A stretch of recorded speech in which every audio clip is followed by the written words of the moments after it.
Can you tell us a bit about what it was like for you to start creating more interactive cosplay content and what some of your favorite cosplays have been doing that sort of work?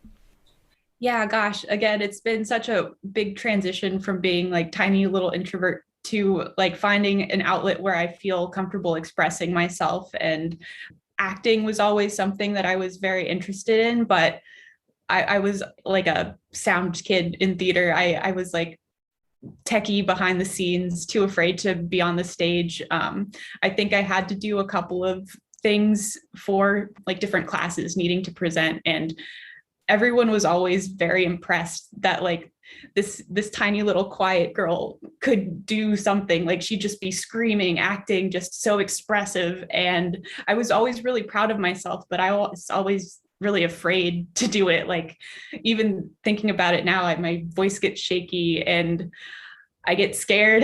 These more live, long form content things are still really intimidating for me. All of my YouTube videos are quick cut, fast cut the crap out of those because I don't speak in complete sentences. Usually I'm like, I gotta cut down 10 minutes of footage to a 20-second intro.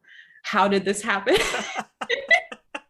And yeah, so it's definitely become like wildly different. I always enjoyed TikTok. I got on that app when it was still Musically. I meant to look up this person, but there was one cosplayer who I followed who, again, even I think before Musically, was doing a lot of lip sync sort of content, and just being so inspired by that because would always like choreograph music videos in my head on the bus, like listening to the same song over and over, just like, oh yes, this character would move across the stage this way and the dance would look like this, sort of things when I was little.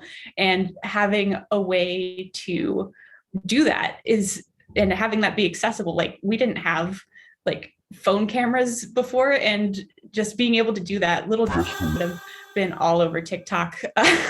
So much, like even more than I am now. I feel like that's the one platform where I tend to neglect because it is such a more for fun platform for me, that it's like my, like what's a good word for it, not selfish, but I'm trying to think of a good word. Oh, I'm stuck, my brain has stopped. Self-indulgent, I think, is what I want to say.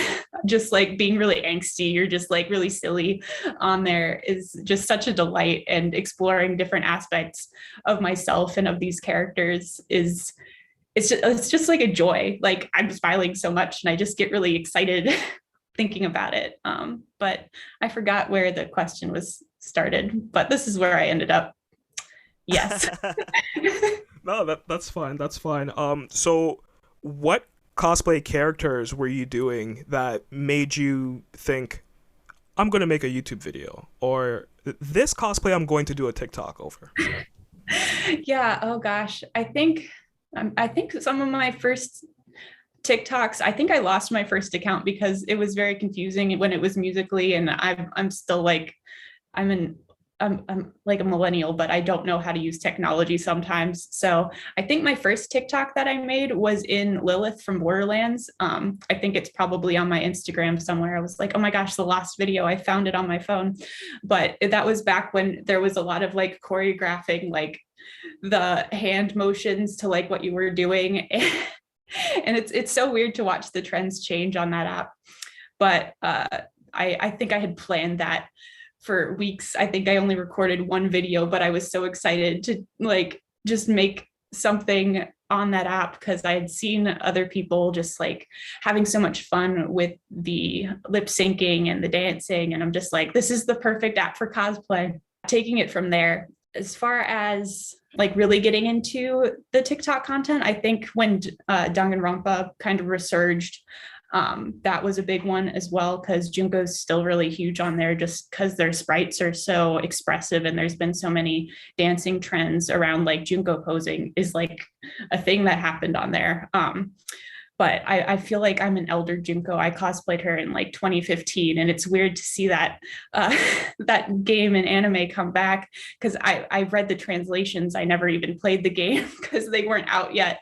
So I'm just like, I'm there's old Junko here. How's it going, kiddos? So I that I think is where it really started, just having so much fun with the trends and being able to duet people. It's such a collaborative app that really takes it from kind of being by yourself in your room a lot of these times to like having a community on there. So I can transition into YouTube now. That's like a weird it's been a weird journey because like why would you want to exercise and cosplay? Who does that? It's a very physically trying thing to do, but I have had so much fun with it. And I was really inspired by Cassie from Blogilates. She did a Halloween series one year, and I just remember thinking, gosh, I wish somebody or she would make more videos like this. And then I was like, what if I made videos like this, but I turned it up to 11? So that's where that's kind of come into play. And I feel like you can only count on one hand the people making like cosplay fitness content. And I feel like I found everybody. I'm like, I'm gonna go support all of your videos. I'm just so excited. Yeah, that becoming a thing. And it's just a really fun time and really rewarding too, just because YouTube, I feel like I'm making that content for somebody else. And it's not just like a, again, self-indulgent thing, like a TikTok or an Instagram post. Like making something that helps people is just like turned this whole hobby on its head again, and just like wanting to grow and strategize so I can reach more people and help more people. Cause God, like the comments, sometimes I cry when people say like, oh, I don't even know how I can talk about it without tearing up a little bit, how it's helped just find confidence or like overcoming eating disorder sorts of things, and just like actually supporting people has been overwhelmingly wild.